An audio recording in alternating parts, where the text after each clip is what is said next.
So on my back, you can see India's most affordable electric vehicle in the passenger car segment. That's Tata Motors Tiago EV.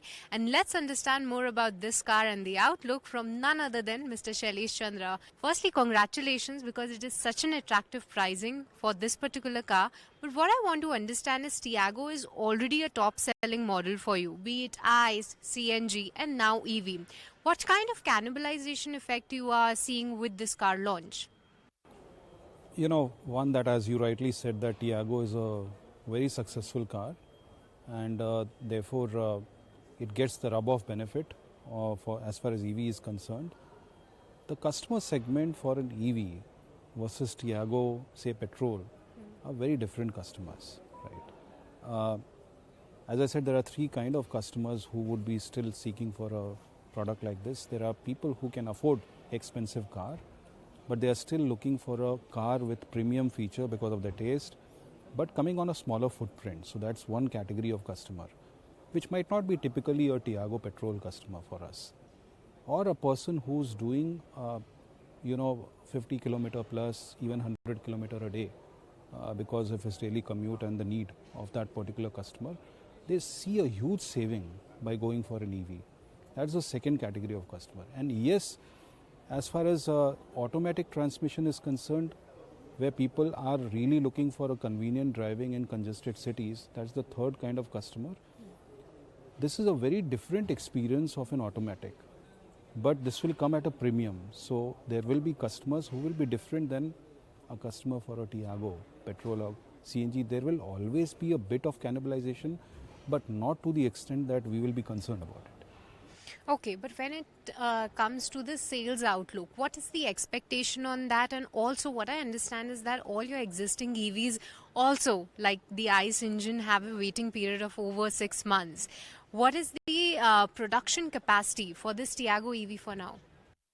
So, as far as capacity is concerned, first, what will be the expected demand? Right. We have seen that the products that we have electrified, typically you get a penetration of about 20-25%. But here we have come with a product which is very accessible, and therefore we expect that because of this accessibility of the prices, it will attract more demand, it will see better penetration. At the same time, we also said that we are expanding the number of cities where we were selling our electric vehicles. Earlier we were selling in 90 cities, we are going to expand this to 170 cities now.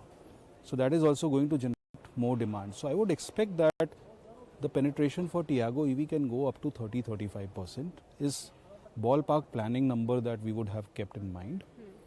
As far as capacity is concerned, the capacities of Tiago, I can make ICE as well as EV. I make it on the same line.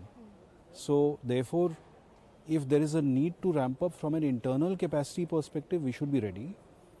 We'll have to just do a component supply ramp up, which can take a bit of time, but we have already planned for some volumes, which definitely I would not like to disclose, but I have already given you a fair estimate of what kind of penetration we are looking for. Okay.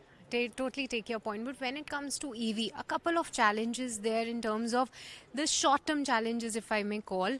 First one is the lithium-ion prices. How is Tata Motors as a company tackling that, and what is the on-ground situation regarding that?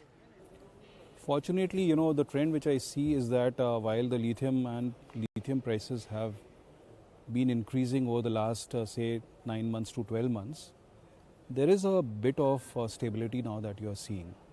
So therefore, I don't too much worry about the short-term volatilities. I see a longer-term secular trend which should only go down. You're seeing the pace at which big markets like Europe and UK are shifting towards electric vehicle. They have defined a timeline 2035, 2030. So as the scale grows, one, there will be a challenge on the supply side. At the same time, that scale should help bring down the cost of the batteries. As we have been seeing in the past also, the secular trend has been downward. So I would not too much worry about the short-term volatilities.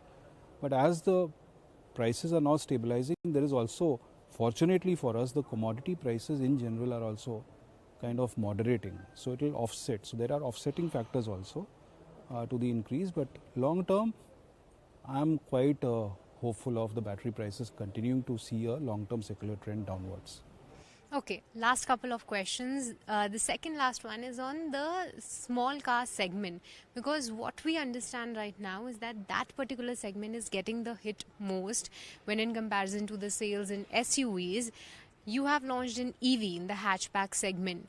What's the strategy going ahead? Will more be the focus area in the small car segment? How is Tata Motors trying to place itself?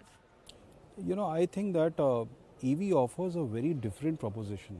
In fact, it's a stronger proposition because a customer not only sees the acquisition price, they see the total cost of ownership, which is if I'm owning the car for 5 years, what will be my running cost? Because running cost is a big cost for any customer, maintenance cost, etc. I think this gives a tremendous running cost advantage. Also because there is always a worry of petrol prices going up, or so EV the prices are stable, right, because of the electricity and all. So I think therefore it is a boon for the segment which had been under pressure. So I'm very confident that with the premiumness of this car, at the same time a very disruptive pricing, and its a unique advantage of a very low running cost and low ownership cost is going to be really advantageous, and especially in the emerging situation, I would say. Okay, but my last question, Mr. Shailesh, is on the last time we met. I questioned you regarding whether it's the compact SUVs now and the sedan, and then you launched the hatchback. Which more segments are more segments on the hit list of Tata Motors? See, I think you have read it rightly. When we announced that we are going to do 10 products, the underlying statement was also that it will be in different affordability points, different range options, and different body styles.